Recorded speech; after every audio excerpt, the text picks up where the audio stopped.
Cawas Desai is a student of Zoroastrian religion, particularly its history and evolution. He was the founding president of the Zoroastrian Association of Pennsylvania and New Jersey and continues to participate in their monthly adult religion classes. Cawas was one of the first office bearers of the North American Morbid Council and has presented papers at North American Morbid Council seminars and at several North American Zoroastrian congresses. His topic today is the summary of early development of Zoroastrianism and its influence on other religions. I would encourage you to post your questions and comments on chat, and Cawas will be glad to answer them at the end of his presentation. Cawas said, the floor is all yours. Thank you very much, Tantan. Let me start. In order to fully appreciate the early development of Zoroastrianism, it is essential to understand the time, the place, and the social and political climate prevailing at the time of the religion's establishment.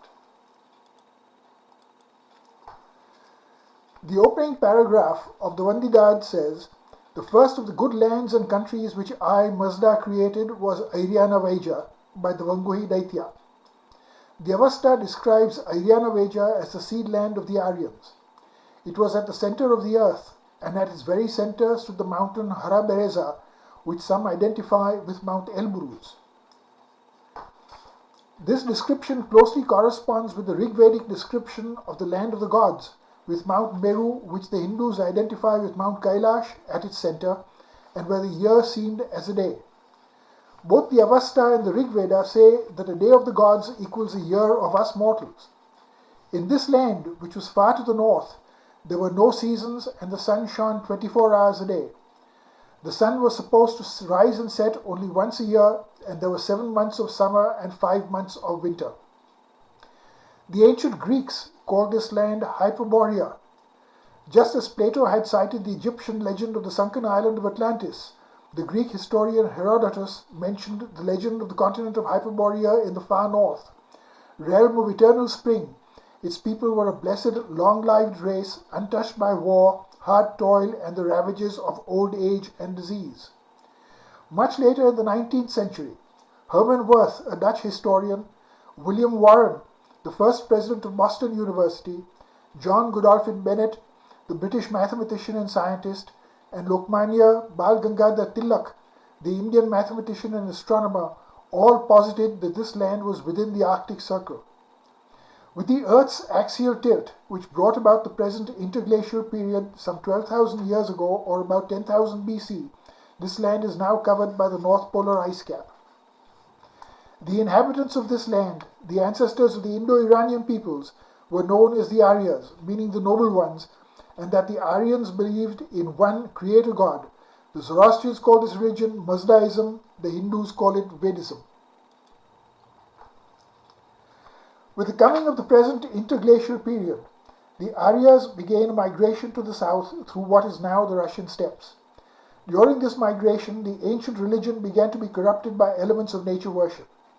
Stricken with natural calamities, the oncoming snow and blizzards from the north, violent earthquakes and storms, compounded by disease and pestilence, the migrants soon found themselves face to face with malevolent agencies which, in their superstitious wisdom, required propitiation. The deification of the natural powers, both good and evil, followed, and the religion of the Aryas degenerated into polytheism, idol worship, and animal sacrifice. The law of the strongest and the most powerful soon became prevalent, leading to greater and greater hardship and misery for the common population. These times of turmoil, of continuous warfare, and the evils of power-hungry kings and warlords have been described in both Indian and Iranian literature. The Shahnameh speaks about the times of Zohak, Ajidahaka in the Avesta.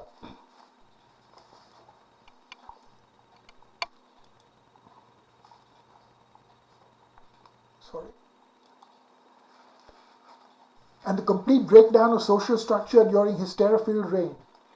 In the Ramayana and the Mahabharata, these times are described as those when truth and righteousness began to decrease and be replaced by falsehood and wrongdoing. According to our scriptures, during these turbulent and unsettled times, the soul of creation cried out to God, Unto you the soul of Mother Earth complained. Me all around do passion and rapine and violence enmesh. Reveal therefore to me a way out through a Saviour. And God replied, One such here is known to me, the only one who hath listened to our commands, Zarathustra Spitma. We believe that Zarathustra was born to return the religion to its uncorrupted state, to the Pauryotakesha, the religion of the ancients, and to fight the excesses of the Devyashnis. According to the late Jatindra Mohan Chatterjee, Zarathustra is one and the same as Parsurama of the Vedas, who the Rig Veda tells us is the sixth incarnation of Vishnu and who was born to subdue the power of the warrior clans and curb their evil practices.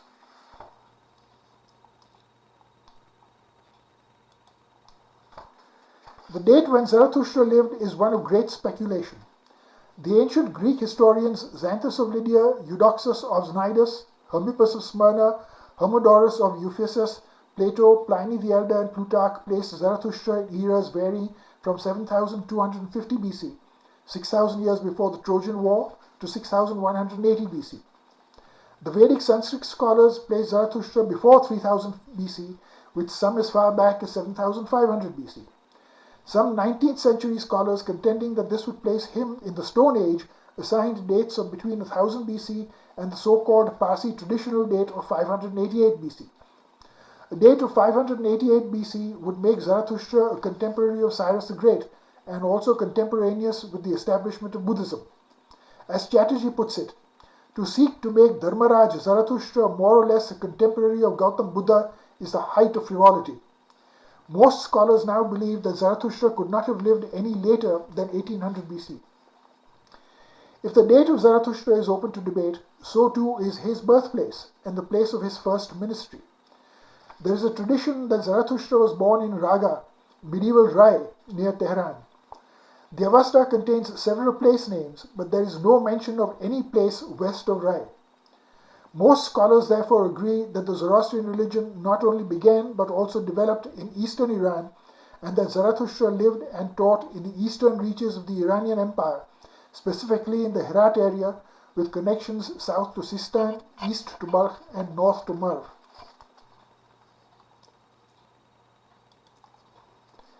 Zarathustra's teachings of monotheism, aniconic worship, and non-anthropomorphic God led to the schism among the Indo-Iranian peoples, which ultimately devolved into Zoroastrianism and Hinduism. The choice between Asha, righteous order, and Druj, false order, and the importance of agriculture in a righteous life furthered the split. In her thesis, Mary Settegast claims that it was this choice which secured the Neolithic Revolution. The importance given to agriculture is shown in the Vendidan, where God answers Zarathustra, "He who sows corn sows righteousness. He makes the religion of Mazda walk. He suckles the religion of Mazda." Sometime after the advent of the prophet, the southward migration split into two groups. The Ahura worshippers moving westwards, the main branch of which eventually settled on the Iranian plateau, with smaller groups going further west and settling in the Baltics and Scandinavia, and the Deva worshippers traveling southwards and eastwards and settling in the Indian subcontinent. It should be noted that the religion of the Aryas and their language form the basis of commonality between Hinduism and Zoroastrianism, and the similarity between the language of the Rig Veda and the Gathas. Chatterjee, in comparing Gathic Avesta to Vedic Sanskrit, very succinctly points out that Ahura Mazda of the Avesta is the same as Asura Mahan in the Rig Veda, and Spentamanyu is the same as Shiftam Mangeush. The opening words of the book of Genesis, the first book of the Old Testament, are, "In the beginning God created the heaven and the earth was without form and void, and darkness was upon the face of the deep. And the Spirit of God moved upon the face of the waters, and God said, Let there be light, and there was light." We know these words as the Ahunavar, the Hindus as Om, and the Mahayana Buddhists as Namo Abhitabhya. However, before God's spoken word translated itself into action, there was thought. These three concepts, thought, word, and deed, form the basis of the religion taught by Zarathustra. Zarathustra posits a single creator God, who in his wisdom created the universe, which is governed by a set of universal and immutable laws. Zarathustra named his God Ahura Mazda, the Lord of life and creator of matter, and declared that he alone is worthy of our adoration. Reveal unto me, says Zarathustra, that name of thine that is the greatest, best, fairest, most effective. And Ahura replied, my first name is Ammi, I am. This concept is also found in the Rig Veda, where Brahman connotes the ultimate reality. In the beginning, there was neither naught nor aught. Then there was neither sky nor atmosphere above. Then there was neither day nor night, nor light nor darkness, only the existent one, self-contained. Having arrived at the basic idea of the unity of God, Zarathustra found himself confronted by the problem of the eternal conflict between good and evil since the dawn of creation. The prophet speaks of two primeval forces opposed to and at war with each other, Spentamainu, the giver of life, and Angramainu, the harbinger of non-life. These two forces, later described in the younger Avasta as powers or spirits, do not exist independently but each in relation to the other. They meet in the higher unity of Ahura Mazda. These two forces existed at the very beginning of the universe and are eternally in conflict with each other. Today, science describes these forces as positive and negative energy at the subatomic level, both equal and opposite, without which there can be no existence. In later Zoroastrianism, this concept of two opposing powers or spirits, named Ahura Mazda and Ahriman, one good and the other evil, gave rise to the premise that Zoroastrianism is not a monotheistic religion but is based on dualism.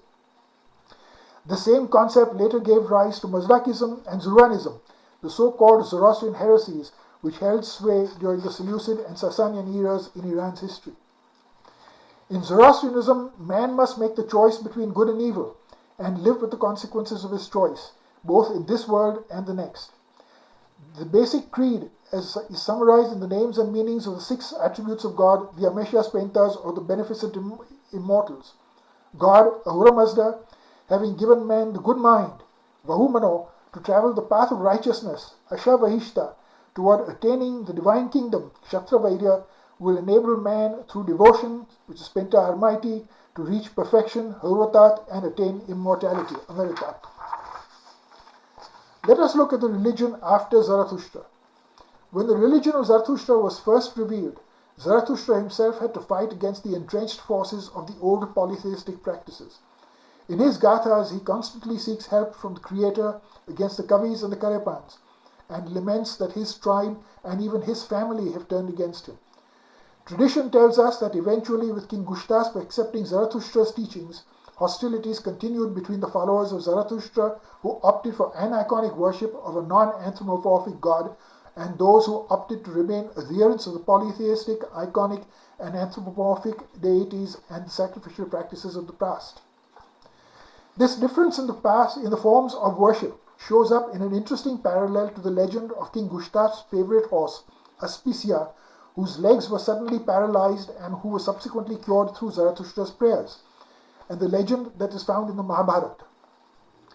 According to the Dinkard, as quoted by A.V.W. Jackson, King Gushtasp had a chariot which could fly in the air. According to the Rig Veda, King Vasu of Chedi had a chariot in which he could fly at will. Narayan gave King Vasu a scripture inspired by the 7 Chitra Sikandins, the saints or enlightened ones, which was adopted by Vasu as the new Veda, which forbore the offering of flesh as an oblation during ritual sacrifice.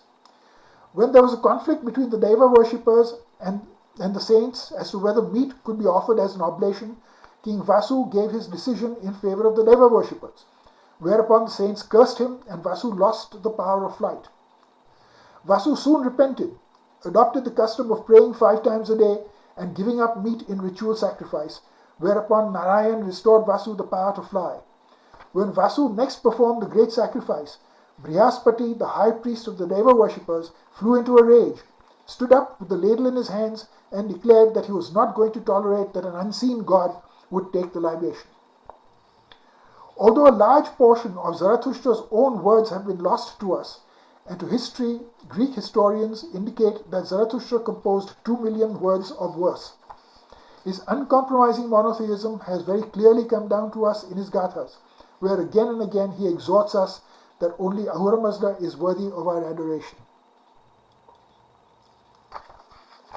Unfortunately, shortly after Zarathustra's time, elements of the old polytheistic beliefs began to creep back into Zoroastrianism.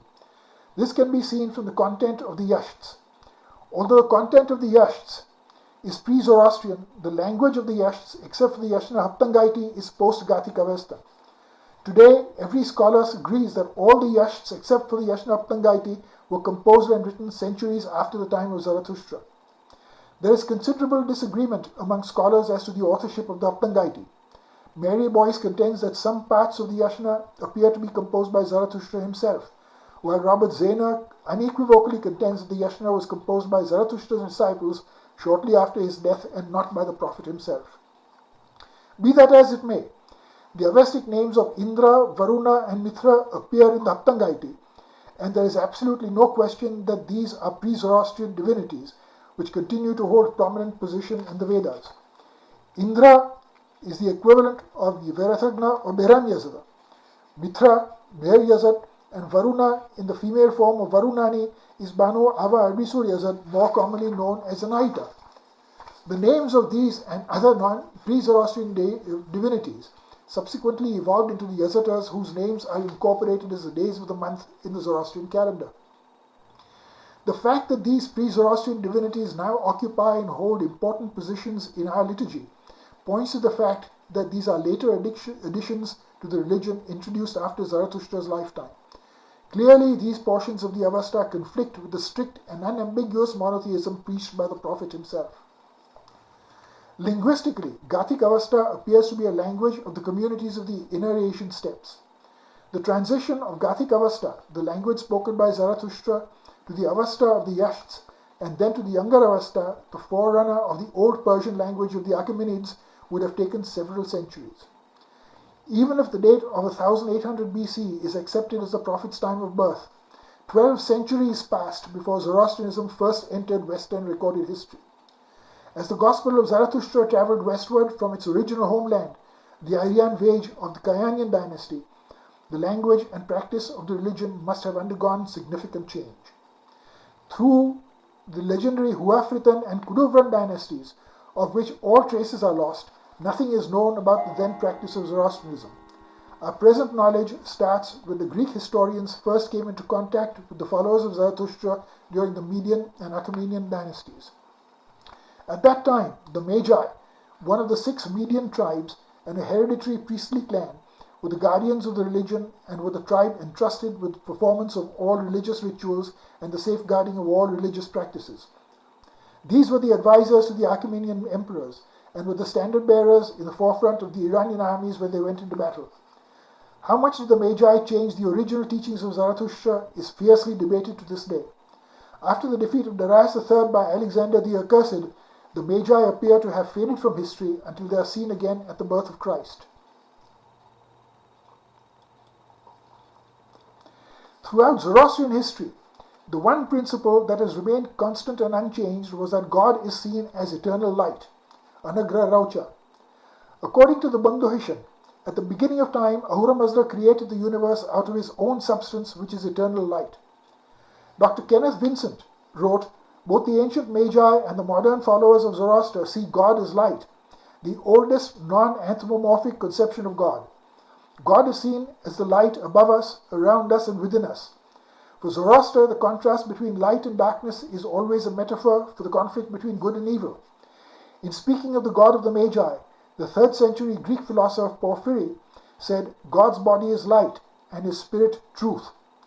In more modern times, Einstein saw all matter as frozen light, and Stephen Hawking stated, when you break subatomic particles down to their most elemental level, you are left with nothing but pure light. There is no wonder, therefore, that Zarathustra adopted fire, representing light, as the outward symbol of his religion. Athro Ahura Mazda Putra, the Son of God, the purest of the elements, incapable of being defiled. It symbolizes not only the energy of creation, but also the divine spark within all creation. Regarding the cult of fire, arguably the greatest discovery of all time was that of fire, and more importantly, the capability of containing and transporting it. This discovery gave man the mobility to emerge from scattered cave dwellings and become hunter-gatherers and pastoralists, which eventually led to the establishment of settled communities around a central fire.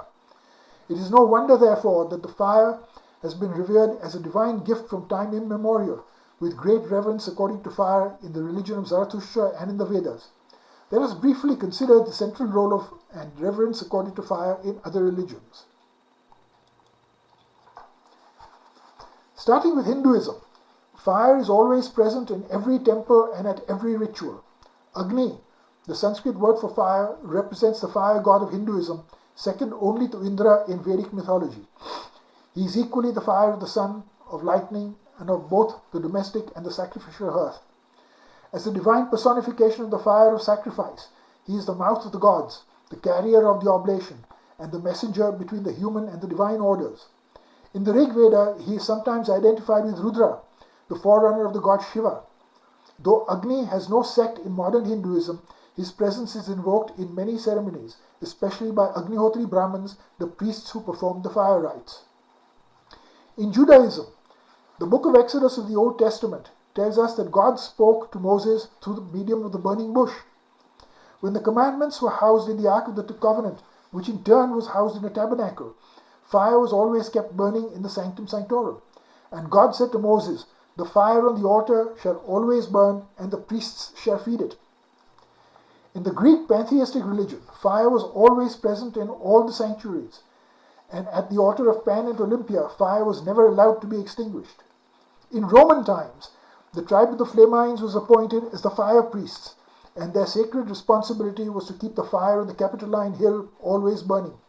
Interestingly, reminiscent of Zoroastrianism and the dictates contained in the Vandidat, the Flamines were not allowed to touch anything unclean, and their cut hair and nails had to be buried. The Teutons always kept a lamp burning before the statue of Thor. It should be noted that in Germanic mythology, Thor is a hammer-wielding god associated with thunder, lightning, and rain.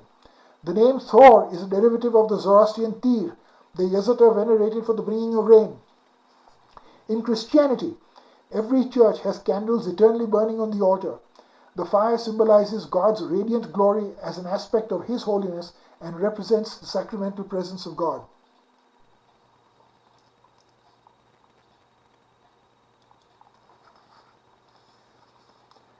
It is an accepted fact that the religion of Zarathustra has had a profound impact and influence on every other major religion.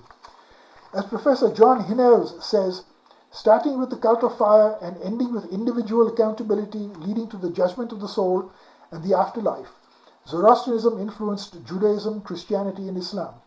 Its influence on Buddhism and through Buddhism on Confucianism also cannot be ignored. Prior to the Babylonian captivity, pre-exilic Judaism had no concept of heaven or hell. According to the religion of Moses, souls stayed in a dreary place called Sheol for eternity. Considering the first commandment, "Thou shalt have no other gods beside me," there are even questions about just how monotheistic pre-exilic Judaism really was. These concepts drastically changed in post-exilic Judaism. The freeing of the Hebrews from the Babylonian captivity by the Edict of Cyrus in 538 BC is forever immortalized in the Old Testament book of Isaiah. "Thus says the Lord to his anointed, to Cyrus, whose right hand I have grasped, to subdue nations before him, and ungird the loins of kings, to open doors before him, that gates may not be closed. I will go before you and level the mountains. I will break in pieces the doors of bronze, and cut asunder the bars of iron, and the hoards of secret places, that you may know that it is I, the Lord, the God of Israel, who call you by your name." This freedom of the Jews from the Babylonian captivity was the start of 5 centuries of close contact between Judaism and Zoroastrianism. As Boyce puts it, Isaiah celebrates Yahweh for the first time in Jewish literature as creator, as Ahura Mazda had been celebrated by Zarathustra. "I, Yahweh, who created all things, I made the earth and created man on it. Let the skies rain down justice. I, Yahweh, have created it." The parallels with Zoroastrian doctrines and scriptures are so striking that these verses have been taken to represent the first imprint of that influence which Zoroastrianism was to exert so powerfully on post-exilic Judaism. The Dead Sea Scrolls describe creation in a manner strikingly similar to that contained in the Buddhism. "He created man to have dominion over the world and made for him 2 spirits, that he might walk by them until the appointed time of his visitation. They are the spirits of truth and error. In the abode of light are the origins of truth, and from the source of darkness are the origins of error. In the hand of the Prince of Lights is dominion over all sons of righteousness. In the ways of light they walk. And in the hand of the angel of darkness is all dominion over the sons of error. And in the ways of darkness they walk. And by the angel of darkness is the straying of all the sons of righteousness, and all their sin and their iniquities in their guilt, and their transgressions of their works in his dominion. But God, in the mysteries of his understanding and in his glorious wisdom, has ordained a period for the rule of error, and in the appointed time of punishment he will destroy it forever. And then shall come out forever the truth of the world. Of Zoroastrianism's influence on the Hellenistic age, Boyce says, every inch of territory conquered by the Macedonian Alexander had been held before him by the Achaemenians, so that wherever Hellenistic culture established itself in his wake, it was on soil where Persians had been living as members of the ruling peoples for generations, and where accordingly their religion had long been represented. She further states that the respect felt for Zarathustra by certain Greeks, notably those of the Platonic school, and the keen interest in the study of the heavens in Hellenistic times combined to make Zarathustra a much revered figure. There is a Persian tradition and belief that the contents of the royal library at Persepolis were in their entirety systematically removed to Greece and Egypt, and the torching of the library instigated by Thais, a courtesan and mistress of both Alexander and Ptolemy, was a cover-up for an already empty library. It is said that Alexander looted some 2,500 tons of gold and silver from the treasury of Persepolis. 3,000 camel loads of treasure were taken to cities more firmly under the control of the Greeks, mostly in Egypt. Credence to this tradition is given to the fact that the Hellenistic age of Greek culture began after Alexander's conquests and flourished after his death. Flush with the plundered wealth of the Persian Empire, Ptolemy II of Egypt established a library in Alexandria, which supposedly contained the wisdom of the ages and became a center of learning in the Hellenistic world. Western scholars are silent on the point of where all the manuscripts in the library originated, but Iranian tradition holds that they came from the plundered library of Persepolis. Let us consider the influence of Zoroastrianism on Christianity. In the words of John Hinnels, in the decades immediately prior to the birth of Jesus, Zoroastrianism was not a distant or shadowy presence, but the world's most powerful religion. The Christian belief in the devil, heaven, hell, the end of the world, the resurrection of the dead, and the final judgment are not just reminiscent of Zoroastrian beliefs, they have been taken directly from Zoroastrian scriptures. As Lawrence Mills puts it, the now undoubted and long since suspected fact that it pleased the divine power to reveal some of the most important articles of our Catholic creed first to the Zoroastrians and through their literature to the Jews and ourselves. In the Old Testament book of Jeremiah, the chief magi was called Rab Mag. It is believed that the Jewish prophet Daniel was Rab Mag and entrusted with a messianic vision to be announced as a star to the secret sect of the Magi. From the time of Jesus' birth, when the Magi visited the Christ child, there are direct links between Christianity and Zoroastrianism. It is now commonly agreed that the Magi were Zoroastrian, and one of the Magi, Caspar or Gaspar, has been identified with Gandophares, king of Gandhara, who later welcomed the Apostle Thomas to his court. The origin of Easter has Zoroastrian roots. Ava Avisuranaita was known as Inanna in Mesopotamia, which morphed into Ishtar in Babylon, and later became Eostre or Ostara, a Germanic pagan goddess, the forerunner of Easter. The Gospel according to John states that Jesus was crucified on the 14th day of Nisan, a Thursday, and was resurrected on the 17th day of Nisan, Easter Sunday. The holiest day of the Christian faith commemorates the resurrection of Christ on the dawn of the 4th day after the crucifixion, which is directly reminiscent of our own scriptural teachings. Mithra has long been identified with Mars, the Roman god of war. In the year 245 AD, the Emperor Diocletian proclaimed that henceforth Mithra would be the guardian of the Roman Empire. Until Constantine received baptism on his deathbed in 337 AD, Mithraism was by far the most prevalent religious belief in the world. The Mercian Order of St. George maintains that Constantine very seriously considered conversion to Mithraism and the adoption of Zoroastrianism as the state religion of the Byzantine Empire.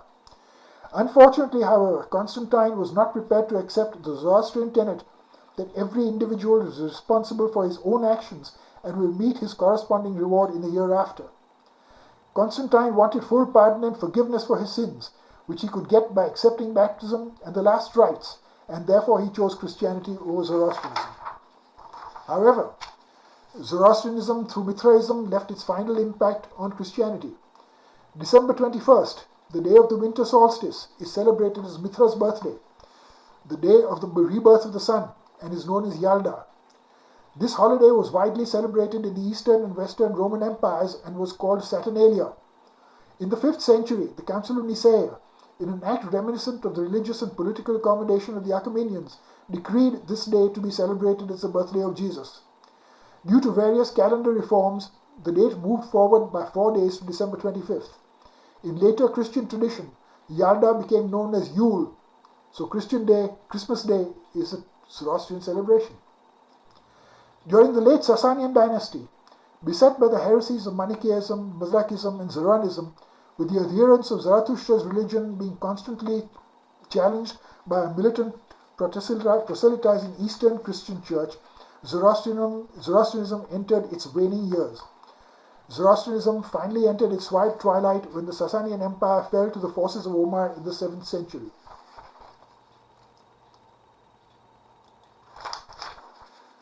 That, however, was not the end of Zoroastrian influence. Mithraism continued to flourish in Italy, Germany, Central Europe, and England before militant Christian converts forced it into obscurity. Medieval Christianity, as practiced in the Balkans and from where it moved to France and Spain, is full of instances where the Catholic Church suppressed Zoroastrian beliefs which were present in the practice of Christianity. The Magyars of Hungary, the sakers of the Persepolis inscriptions, were believed to practice a form of Zoroastrianism. The Bogomils of Yugoslavia and the Cathars of central France believed, among other things, that God was not omnipotent and that there was an equal power of evil which God would eventually defeat and make the world good again. This was the dualistic philosophy espoused by Mazdaquism and contained in the Bundaishan, which was widely prevalent during the Sasanian era.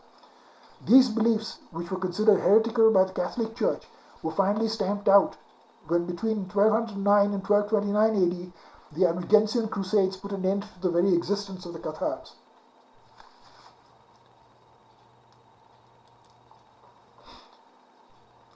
Coming to Islam, there has always been a long Iranian tradition and belief that the Zoroastrian priest Dastur Dinyar, who was exiled by Khusro Anushirvan, adopted the name of Salman-e-Pars and came into close contact with Muhammad. As Al-Had Bait, meaning loyal to Muhammad's family and one of Muhammad's closest companions, Muhammad said of him, "Allah commanded me to love 4 men, for he loves them too. They are Ali, Miqdad, Abu Dhar, and Salman." The Iranian tradition goes so far as to say that it was Salman-e-Pars who was the true author of the Quran. According to that tradition, one sees the hand of Dastur Dinyar in the opening lines of the Quran. In the name of Allah, the most gracious, the most merciful, all praise is due to Allah, Lord of the universe, the most gracious, the most merciful, owner of the day of judgment. You alone do we worship, and you alone do we turn to for help. Guide us to the straight path, the path of those on whom you have bestowed your grace, not of those who earned your wrath, nor of those who have gone astray. The Iranian version goes a step further, saying that the original Quran then says, Mu Muhammad as Salman, Salman as Muhammad, meaning I Muhammad am Salman and Salman is Muhammad, words which were subsequently struck from the Quran. Be that as it may, it should be noted that the word Musalman translates as I Salman. The Sufi school of Islam is so close to Zoroastrianism that Jalaluddin Rumi, the foremost Sufi of his day, afraid that the name Zarathustra would not be palatable to the Mullahs, referred to him as Hashamuddin, the sword of religion, in his Masnavi. Rumi openly said that Islam should bow to the shining sun, a veiled reference to Zoroastrianism rather than to the crescent moon, a sentiment for which he was tortured and eventually executed. In literature, the Adai Viraf-name, which describes Adai Viraf's journey to heaven and hell, became the basis for the night journey of Muhammad, which Muhammad undertook on the magical horse Al-Burak from the rock in what is today the Dome of the Rock in Jerusalem, and for Dante's Divine Comedy. In Western music, Jean-Philippe Rameau's opera Zoroastre, Mozart's character Zoroastro in his opera The Magic Flute, and Strauss's Also Sprach Zarathustra, with its opening theme in 2001, A Space Odyssey, were influenced by Zoroastrianism. So also the Force in Star Wars and the Lord of Light in Game of Thrones. John Hinels in his treatise on Zoroastrianism says, to Hinduism and Buddhism it is said to have given the belief of a savior to come, but it is Judaism, Christianity and Islam which owe the most to Zoroastrianism. Beliefs in a devil, heaven, hell, the end of the world, the resurrection of the dead and the final judgment, all these are thought to have developed in Jewish, Christian and Muslim thought as a result of Zoroastrian influence. Perhaps no other religion has influenced so many people in so many continents over so many centuries. Had Constantine not accepted Christianity on his deathbed, Zoroastrianism would not be the forgotten religion it is today. We have come a long way since James Dharmasthita wrote over a century ago that as the Parsis are the ruins of a people, so are their sacred books the ruins of a religion. Western scholars continue to shed light on the religion of Zarathustra and acknowledge the debt owed to Zoroastrianism by every other major religion. Unfortunately, our own community perversely continues to languish in ignorance of our own religion. I would say in conclusion, therefore, that it is up to us to ensure that our own co-religionists, especially the younger generation, get to know the glory and truly appreciate the grandeur of our religion.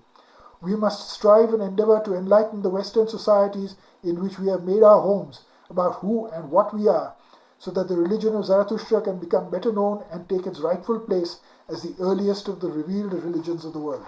Thank you.